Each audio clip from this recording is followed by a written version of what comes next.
Good morning, students. Welcome to Praveen Vidyapeeth School.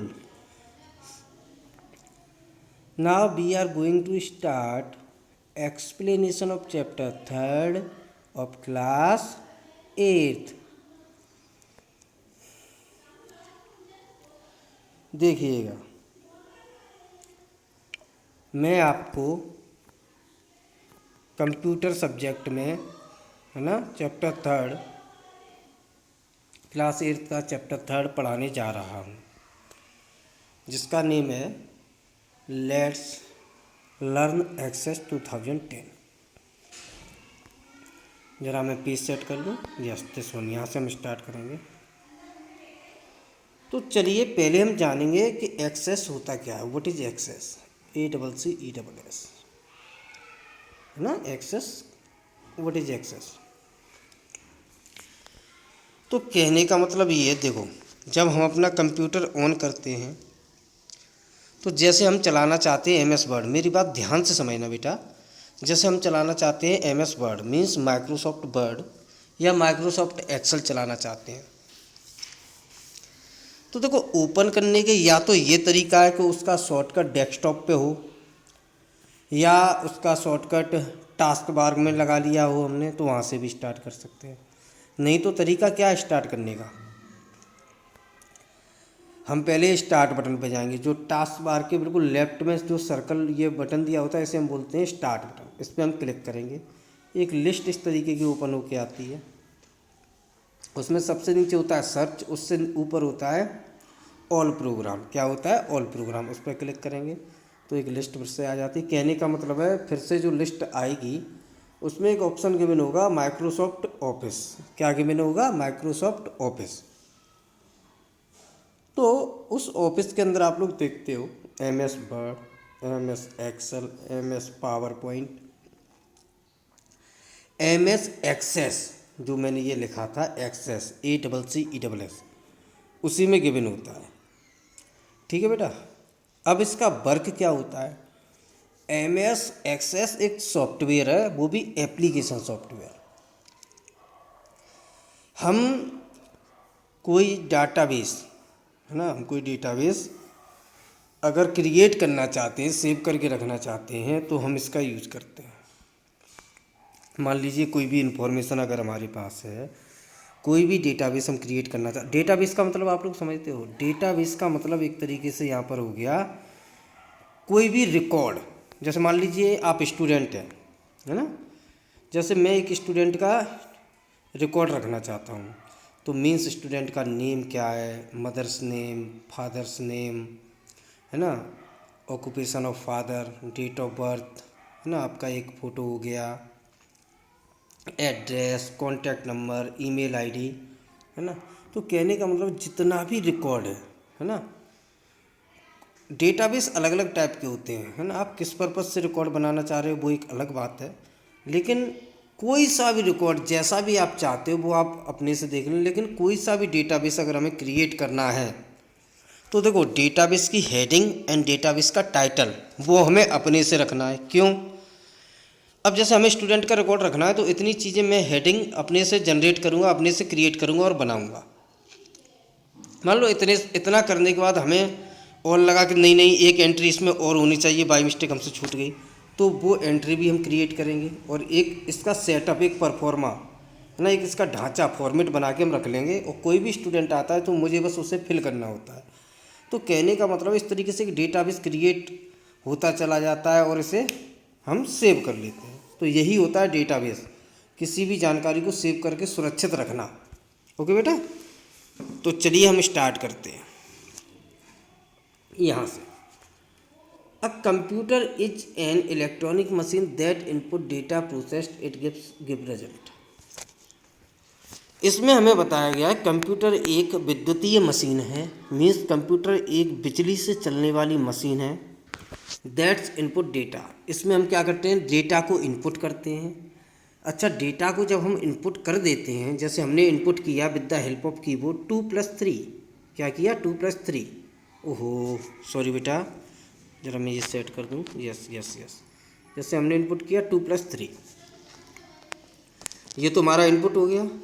अच्छा, input होने के बाद ये जाएगा सीपीयू में। सीपीयू में क्या होगी इसकी प्रोसेसिंग। सीपीयू में क्या होगी प्रोसेसिंग, तभी तो सीपीयू को प्रोसेसिंग डिवाइस कहते हैं।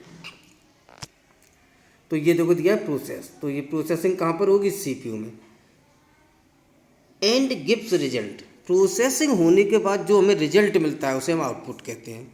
ओके, यहाँ से देखिए अब data means raw fact and figures, when data is processed it becomes information. यहाँ पर हमें बताया जा रहा है कि डेटा मीन्स होता है रॉ फैक्ट एंड फिगर्स। जब भी कोई डेटा प्रोसेस्ड होता है सीपीयू में तब जाकर हमें कहीं इन्फॉर्मेशन प्राप्त होती है। अब कहने का मतलब समझिए, जैसे मैं एक एग्जांपल देता हूँ जिससे आप डेटा और इन्फॉर्मेशन अच्छे से समझ सकेंगे। डेटा मीन्स हो गया आपका, जैसे एक एग्जांपल आप ले लीजिए, जैसे ये आपके कॉलम बने हुए हैं ये। ओके बेटा, इसमें हमने लिख दिया नेम, नेम लिखा हमने ए, यहाँ सब्जेक्ट हम दे दे रहे हैं हिंदी। ठीक है, ये हमारी हो गई हिंदी। कितने परसेंट मार्क्स आए 70%। तो कहने का मतलब है ए के हिंदी में मार्क्स कितने आए 70%। ये तो हमारा हो गया डेटा। जब इसी लाइन को हम एक सेंटेंस में कन्वर्ट करके लिख देंगे, है ना, तो वो हो जाएगी इन्फॉर्मेशन। अब मेरी बात समझना, इन्फॉर्मेशन मीनिंगफुल होती है, जिसका एक प्रॉपर मीनिंग, बिल्कुल प्रॉपर मीनिंग निकलता है, उसे हम कह सकते हैं इन्फॉर्मेशन। और जब कोई भी डेटा या कोई भी इन्फॉर्मेशन टुकड़ों में बटी हुई होती है, जब उसका प्रॉपर मीनिंग निकल के नहीं आता है, बस हम एक अंदाज लगा सकते। यहाँ पर क्या है, ये जो डेटा इसका हम अंदाज ही तो लगा रहे हैं कि ए कोई स्टूडेंट है जिसने हिंदी में कितने परसेंट मार्क्स लाए हैं 70%, है ना। तो ये क्या कहीं सेंटेंस में पूरा सेंटेंस ट्रांसलेट करके लिखा तो नहीं गया। तो कहने का मतलब है डेटा टुकड़ों में होता है ना, रॉ फैक्ट्स होता है, आप ये समझ लीजिए, और इन्फॉर्मेशन कंप्लीट होती है। ओके बेटा, now come to the next point, the contact detail marks scored by children. अब इसमें क्या बताया गया, देखो द कॉन्टैक्ट डिटेल, ये क्या हो गया हमारा डेटा। इसमें क्या बताया जा रहा है कॉन्टैक्ट डिटेल। इसमें क्या होगा कॉन्टैक्ट डिटेल में, फ़ोन नंबर होंगे, है ना, एड्रेस हो सकता है। Marks score by the children, किस स्टूडेंट ने कितना मार्क्स स्कोर किया या कितने मार्क्स आए। Price of the item you purchase in your day to day life, आप अपने जीवन में मतलब दिन प्रतिदिन मान लीजिए आप जो कुछ भी सामान आप खरीदते हैं उसकी प्राइस क्या है। And some examples of data, are some example of data, ये सभी किसके एग्जाम्पल दिए गए हैं, डेटा के। यानी कि पूरा नहीं दे रहा है, द कॉन्टैक्ट डिटेल दे रहा है, बस इतना ही दिया है, वो टुकड़ों में दे रहा है। इससे हम समझ गए कि किसी की भी हमें कॉन्टैक्ट डिटेल सेव करनी है या क्रिएट करनी है या बनाना है, तो ये डेटा दिया गया है, टुकड़ों में दिया गया है। मीन्स एक पूरा सेंटेंस लिखकर जिसका पूरा प्रॉपर मीनिंग आए, ऐसा कुछ नहीं दिया गया है। Similarly the organisation also deal with different type of data like number of employees in a company, their personal detail, salary, product, stock, price. इसी तरीके से ये बता रहा है किसी भी ऑर्गेनाइजेशन के अंदर डिफरेंट टाइप के डेटा होते हैं। कैसे, like number of employee, means आपके ऑर्गेनाइजेशन के अंदर कितने एम्प्लॉयज़ वर्क कर रहे हैं। इन पर्सनल डिटेल, उनकी पर्सनल डिटेल, उनकी सैलरी के बारे में, उनके प्रोडक्ट के बारे में, उनके स्टॉक के बारे में, है ना, या आपका जो भी प्रोडक्ट है वो कितना स्टॉक मीन्स भंडारण, प्रोडक्ट आपका कितनी मात्रा में है, या प्रोडक्ट की प्राइस क्या है, एक्सेट्रा, है ना। ये सभी क्या है, डेटा, इन्फॉर्मेशन नहीं है, data. All these are raw facts और फिगर, इन सभी को हम क्या कहते हैं, रॉ फैक्ट्स या figures. The data need to be stored and manage. अब डेटा को स्टोर और मैनेज करने की ज़रूरत हमें होती है, आवश्यकता होती है। अब मान लो बहुत सारा डेटा है, अब आप ये समझ के चलो, जैसे एक स्कूल है, मेरी बात अच्छे से समझना, अगर स्टार्टिंग में आप समझ गए तो चैप्टर आप इजीली समझ लोगे इसे, इसलिए मैं थोड़ा सा यहाँ पर फोकस कर रहा हूँ बेटा, मेरी बात समझ के चलना। जैसे मान लो एक कोई स्कूल है, उसमें 1000 स्टूडेंट हैं, कितने 1000। तो कहने का मतलब है अगर एक स्टूडेंट का अगर हम रिकॉर्ड रखना चाहते हैं तो रिकॉर्ड में बहुत सी चीज़ें रखनी होंगी। बच्चे का सीरियल नंबर, बच्चे की क्लास, बच्चे का name, father's name, mother's name, contact detail, occupation of father and mother, है ना, एड्रेस, कॉन्टैक्ट, फोटोग्राफ्स, है ना, एनी अदर इम्पोर्टेंट थिंग्स जो भी हमें बच्चे से रिलेटेड हमें चाहिए होता है हम रखते हैं। ईमेल आईडी, तो काफ़ी चीज़ें हमें रखनी होती हैं बेटा। ओके, तो कहने का मतलब ये है। और देखो बच्चे की कितनी फीस सबमिट है, कितनी ड्यू है, किसी ईयर कितने रुपए आए, है ना, ट्रांसपोर्टेशन का कितना पैसा बाकी है, बुक्स का कितना बाकी है, कितना सबमिट है। तो एक रिकॉर्ड मेंशन करने के लिए काफ़ी टाइम लगता है। तो हमारा कहने का मतलब ये है, एक ऐसा रिकॉर्ड प्रॉपर मैनेज होना चाहिए कि अगर हमें पता करना है कि इस बच्चे की कितनी फीस ड्यू है तो तुरंत निकल के आए कितनी फीस ड्यू है, हम बच्चे का नेम एंटर करें तुरंत निकल के आ जाए। या हमें पता करना है कि 6th क्लास में राम नाम के कितने स्टूडेंट हैं, तो हम मेंशन करें तो तुरंत निकल के आ जाए। तो एक ऐसा सॉफ्टवेयर होना चाहिए जो इन सभी डाटा को बिल्कुल सीक्वेंसली अरेंज करे। एंड अगर कोई भी इंफॉर्मेशन, कोई भी रिपोर्ट इनके बारे में हमें चाहिए तो तुरंत मिले, है ना, ज़्यादा टाइम नहीं लगाए। अगर आप रजिस्टर पे मेंशन करते हो, रजिस्टर ओपन करोगे, काफ़ी चीज़ें होती है बेटा।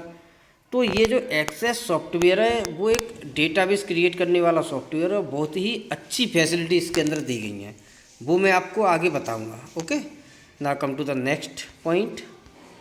यस, दिस वन देखिएगा, यहाँ पे हम थोड़ा सा समझेंगे।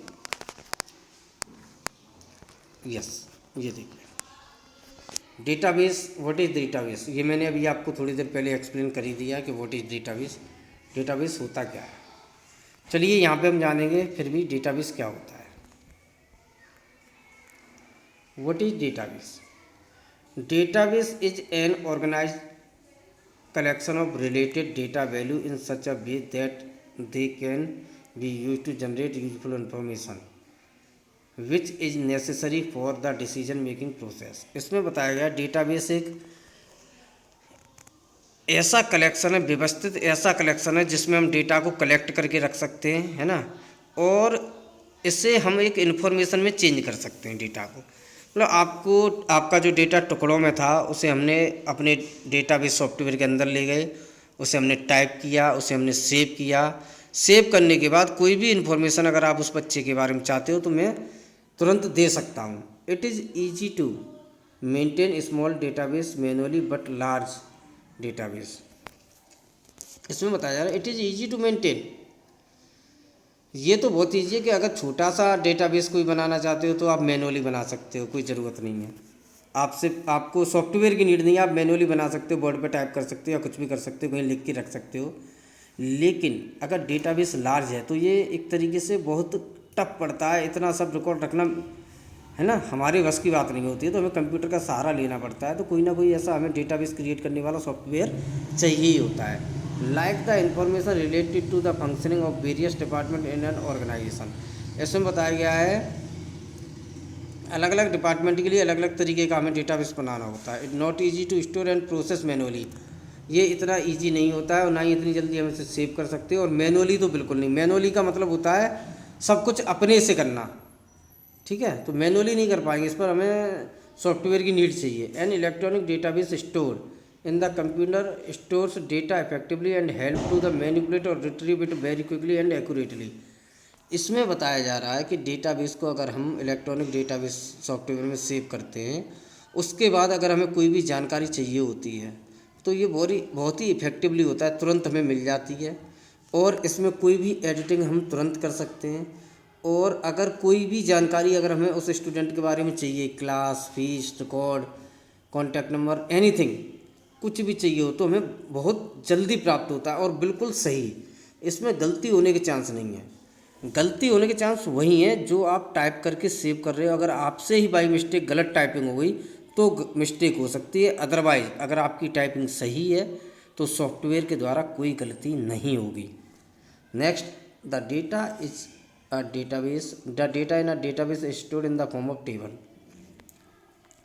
कोई भी डेटा जो हम डेटाबेस के अंदर स्टोर करते हैं वो टेबल की फॉर्म में होता है, यानी कि इस तरीके से देखिए, ये एक टेबल हो गई आपकी, इस तरीके की टेबल होती है।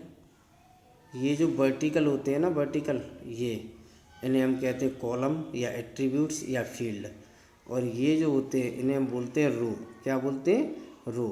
तो ये जो वर्टिकली आपको दिखाई दे रहा है इन्हें हम कहते हैं कॉलम, और जो हॉरिजॉन्टली आपको दिख रहा है यानी कि हॉरिजॉन्टली ऐसे और वर्टिकली ऐसे। तो वर्टिकली हमारा क्या होता है? कॉलम, और हॉरिजॉन्टली क्या होता है हमारा? रो।